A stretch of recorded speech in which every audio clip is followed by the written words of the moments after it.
Sebelumnya, Assalamualaikum warahmatullahi wabarakatuh. Perkenalkan, nama saya Diana Vitasari, NIM 175211007 dari Manajemen Bisnis Syariah 6C. Di sini teman-teman, saya ingin menjelaskan sedikit mengenai apa sih itu indeks IDX 30 dan kategori saham yang masuk di indeks 30. Nah, BEI telah meluncurkan indeks acuan baru yaitu indeks IDX 30.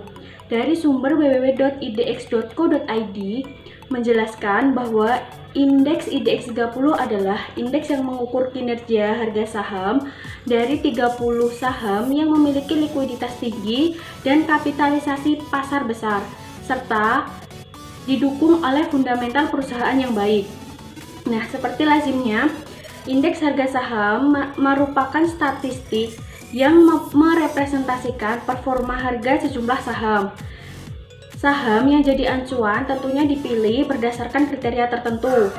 Seperti indeks harga saham lainnya, indeks IDX 30 diperkenalkan untuk mempermudah investor, para pelaku lainnya untuk memantau kinerja dan pergerakan harga saham.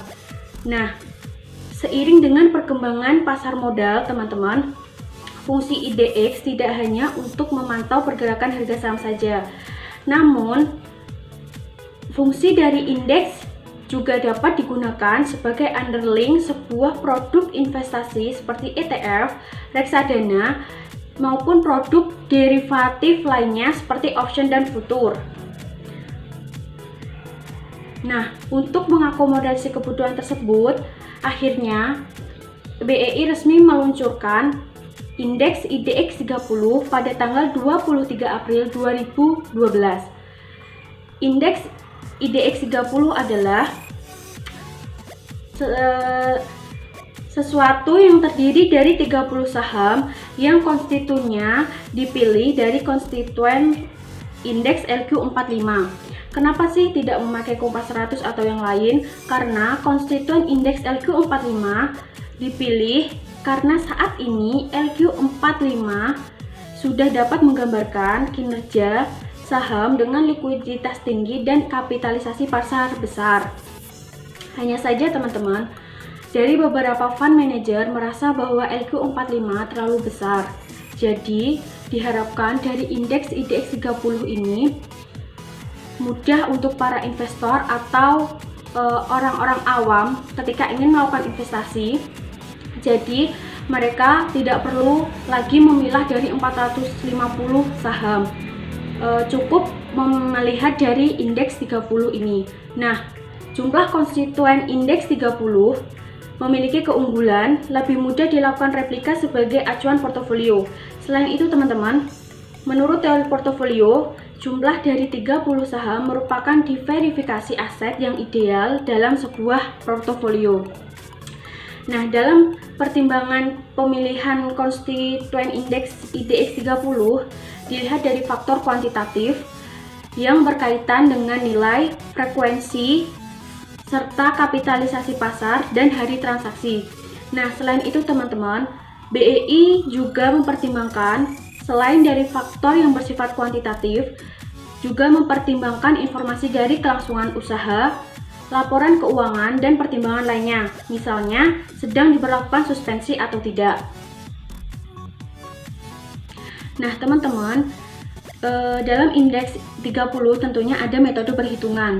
Nah, indeks IDX 30 adalah menggunakan metode perhitungan yang sama dengan indeks-indeks yang lain yang ada di BEI, yaitu pembobotan berdasarkan market capitalization weighted average.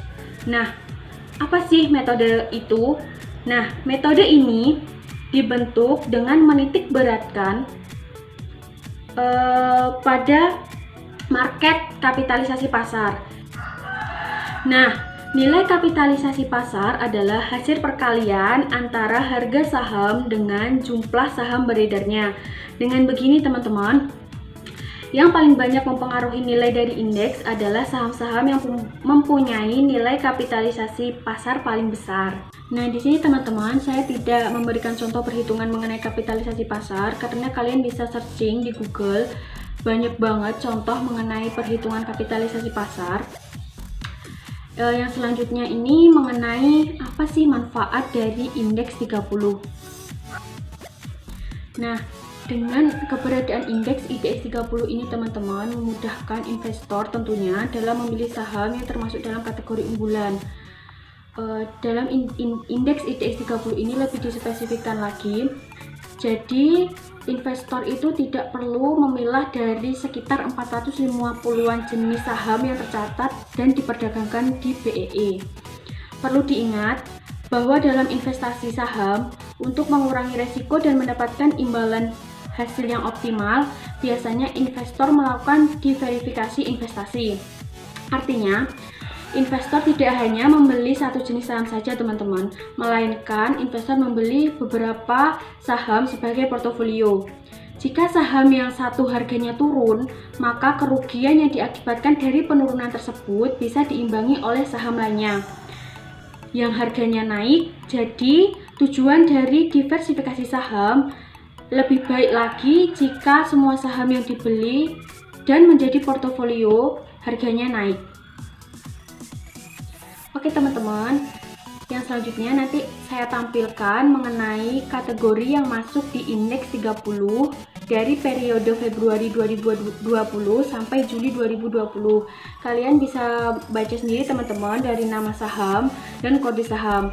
Karena adanya kode saham ini teman-teman yang nantinya untuk kalian mengecek saham yang ingin kalian beli, karena ketika kalian ingin mengecek perusahaan tersebut atau membeli sahamnya, kalian memasukkan kode tersebut.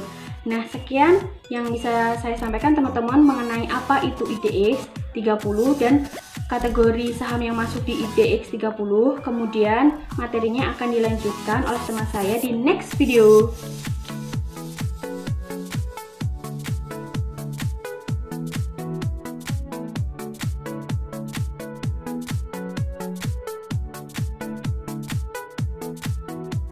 Assalamualaikum warahmatullahi wabarakatuh. Perkenalkan, nama saya Siti Ajeng Insania Nur Hikmah, NIM 175211066. Di sini saya akan melanjutkan penjelasan mengenai indeks 13 yang sebelumnya telah dijelaskan oleh teman saya Dian. Dan saya akan menjelaskan mengenai indeks value 13 dan juga indeks growth 13, di mana kedua indeks ini sama-sama diluncurkan pada bulan Agustus 2019 silam. Baik, saya akan menjelaskan mengenai indeks value 13.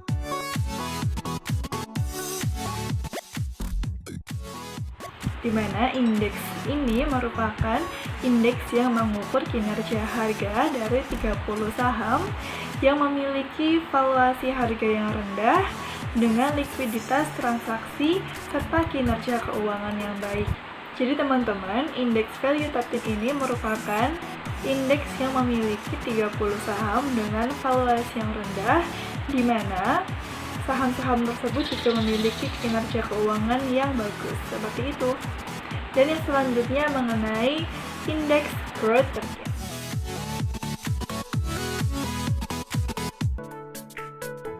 Indeks growth 13, di mana indeks ini merupakan indeks yang mengukur kinerja harga dari 30 saham yang memiliki tren pertumbuhan laba bersih dan pendapatan relatif terhadap harga dengan likuiditas transaksi serta kinerja keuangan yang baik pula.